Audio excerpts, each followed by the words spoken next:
Put your sweet lips a little closer to the phone.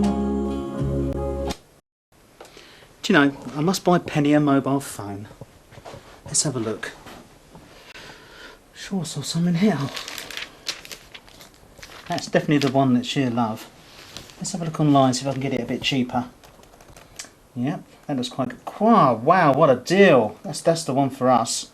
So go right, let's have a look. First surname, have it all. First name, Penny. Address, number 70. Bank details. That's good, that's all there. And done.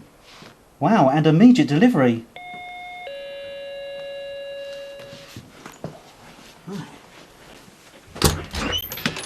Have it all?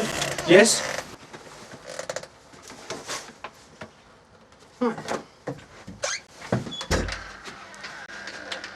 Mate, thank you for choosing Venus Mobile, a company with a feminine touch.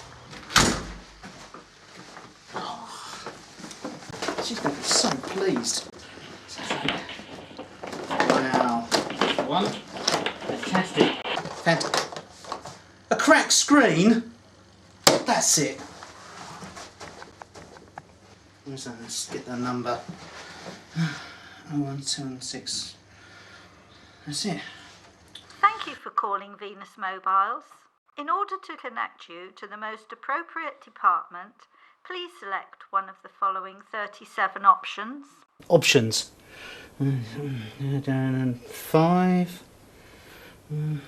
Good morning, Venus Mobiles. Can I help you? Yes, I wish to complain. Can you give me your name, please, sir? Have it all? Is that Habital of Town Lane? Yes, that's right. Number 70. And what is the nature of your complaint, sir? Well, I've just been delivered a phone. It's got a cracked screen. The phone will have to be returned to us in its original packing. Well, it's not good enough. I mean, I've got a phone. I've just paid... I'm sorry, but I'm not able to talk to you about this matter, as the contract is in the name of Mrs. Penny Havertall. You need to speak to Penny? What do you mean you need to speak to Penny? I've just ordered it. You've delivered it, well, which was really good, but it's no good having a phone quickly if it doesn't work or is broken. I can't deal with you as the contract is not in your name. I appreciate that it's in her name, but after all, it's just delivered and it's faulty. But our rules say we can only talk to the registered owner, so can you put her on, please? No, Penny is not available. I'm sorry, I can only speak to Mrs. Havertall. I'll tell you what, I want to speak to your supervisor. You could put him on. You will have to wait while I see if he is free to take your call. I don't mind waiting, but you be quick about it.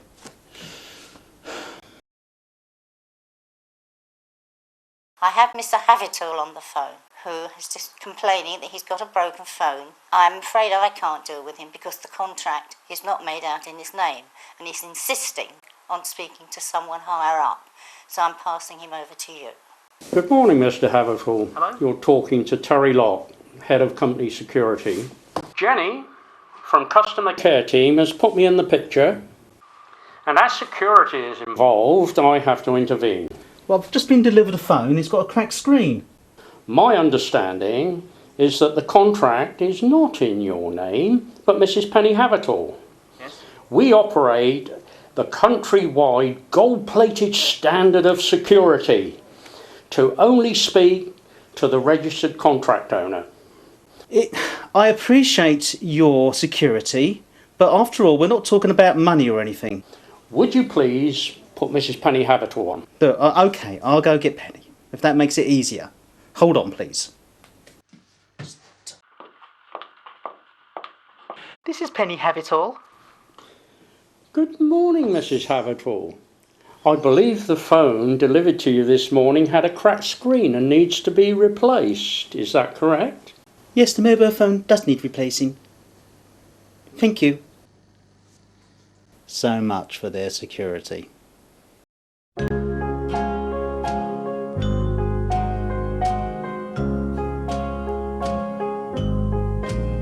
Put your sweet lips a little closer to the phone. Let's pretend that we're together all alone. I'll tell the man to turn the jukebox way down low. And you can tell your friend there with you, he'll have to go.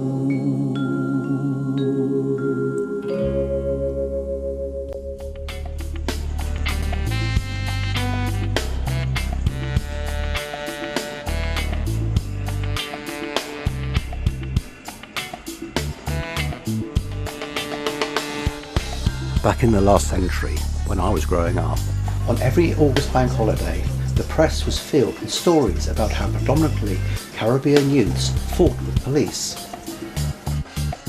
So much so that the pop star Joe Strummer proclaimed that it was time for a white riot. These days, the event is largely free from serious trouble, with only one murder in the last 10 years. However, there has been controversy over the public safety aspects of holding such a well-attended event in the narrow streets of London. The government has put a street widening scheme on hold as they felt that very few of their voters attended the festival.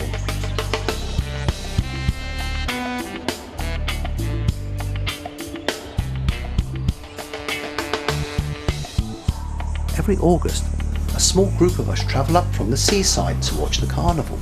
There's endless food stalls selling Caribbean food such as goat curry and all types of patties. And on every street corner there are tins of red stripe for sale.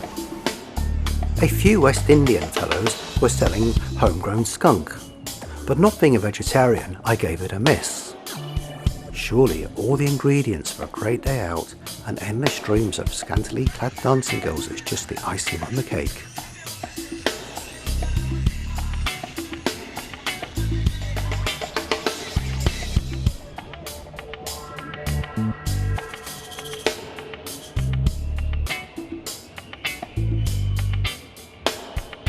Every year since 1966, the streets of West London have come alive with the sounds and the smells of Europe's biggest street festival. There's 20 miles of vibrant, colourful costumes, over 40 static sound systems, hundreds of Caribbean food stalls, at least 40,000 volunteers, and possibly up to 1 million Notting Hill Carnival revellers.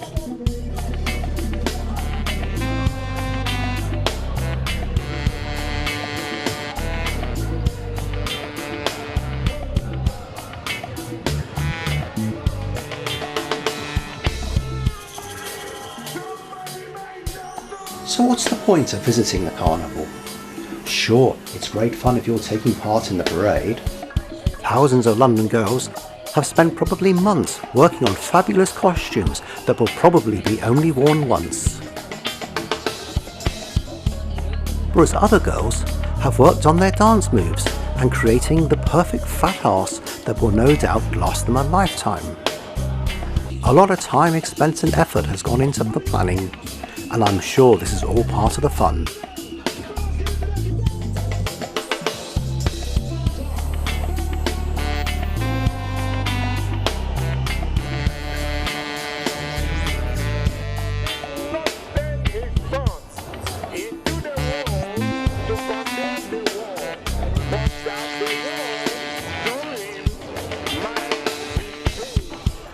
We are now going to cut over to our on-the-spot reporter whose name I have temporarily forgotten. Okay, so we're here at Carnival on Monday. It's supposed to be a cloudy day yesterday, so it's quite serious. And we're at Gaz's, the best. Look, take a look.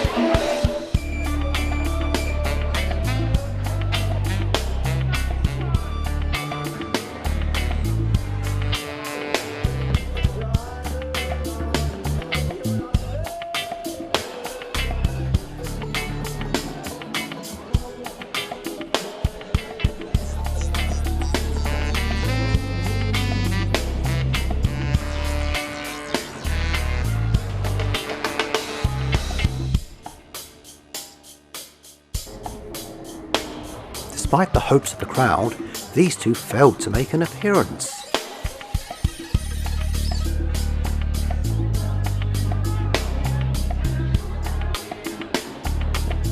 Time to go. The most serious injury I saw was a cut foot. Despite the large crowds, sun and alcohol, the Notting Hill Carnival is a fairly safe place to visit. The party started long before we rolled into town. We ate, we drank, we danced. Well, we watched the girls dance. We watched a lot of girls dancing. But with happy hearts and aching feet, we felt it was time to head back to the seaside. And as we say goodbye to London, we leave the party to carry on.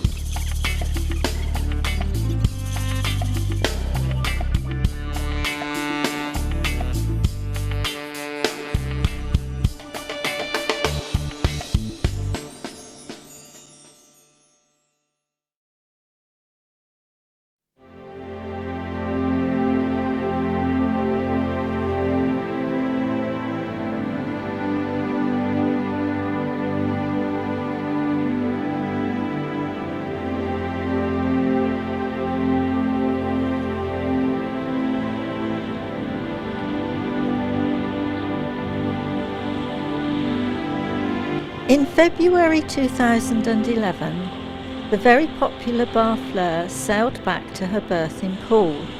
She was welcomed by loyal supporters of the ferry who were glad to see the service resumed by Brittany Ferries. The following morning, many happy people were looking forward to the crossing to Cherbourg. Very smooth, and the staff are very, very helpful. We're doing it by passenger this time to have a look around Cherbourg itself. Because we love the Barfleur. We always travel on that if possible. Such a lovely boat. And so I'm very pleased it's running, and it's a beautiful day, and I'm looking forward to a lovely gentle crossing and a good lunch. A year earlier, Brittany Ferries had announced that the Barfleur would be withdrawn from service between Poole and Cherbourg. They claimed it had been losing money for some time, and therefore it would complete its last trip from Poole in February 2010. Following her final sailing from Poole, the Barfleur was laid up in Caen.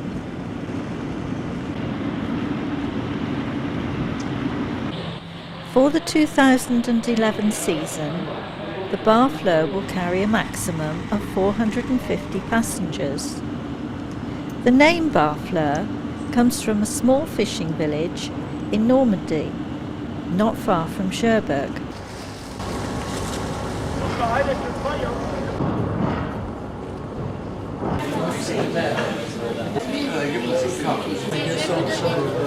People will want to be sitting around to be reading.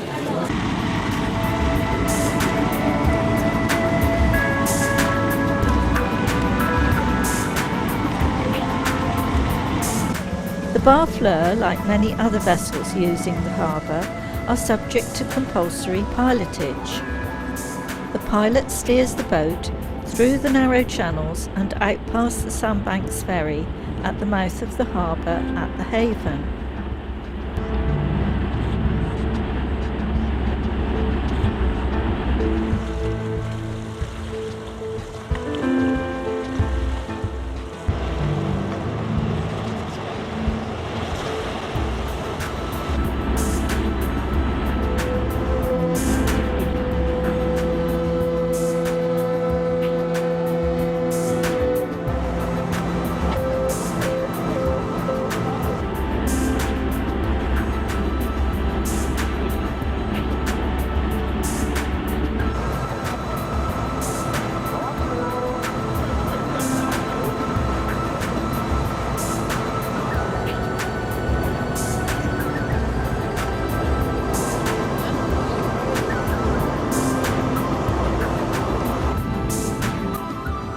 board were members of the Twinning Committee and an official delegation of civic dignitaries going to meet their counterparts in Cherbourg. The wavy lines signify the sea, the dolphin, the king of the sea, and the three scallop shells, the emblem of St James, who's the patron saint of Paul. Just southwest of Old Harry Rocks, the accompanying launch pulls alongside for the pilot to come off and return to Poole.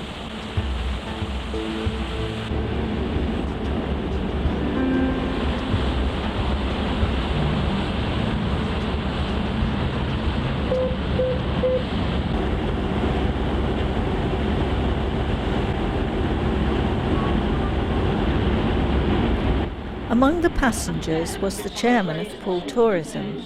Very pleased to be supporting the twinning of Cherbourg and Poole.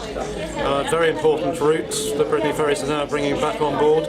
And we've got to get the message across that we have to use the Barfleur or we lose her. It's very, very important that we build up the tourism relationships between the two countries. And when we get to Cherbourg a little bit later today, we've got meetings with the head of tourism in Cherbourg and with the mayor to try and cement some relationships for this season.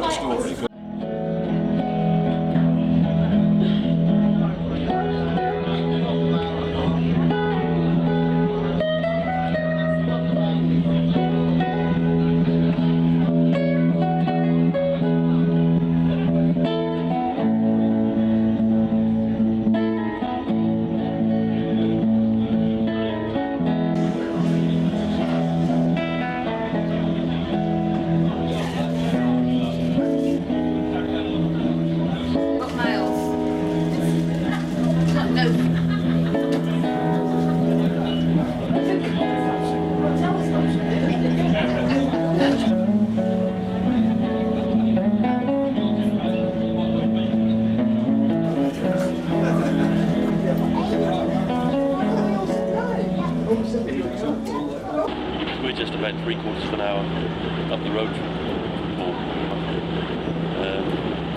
and it's absolutely spot on for us. The trip is doubled in time to have to go from Portsmouth to Cole, whereas here it's magic. 5 minutes down the road and we're on the boat. So we live in Poole as well so it's literally just down the road for us to just jump on the boat. As the Barfleur sails back to Cherbourg, we look forward to seeing her returning to her berth in Poole.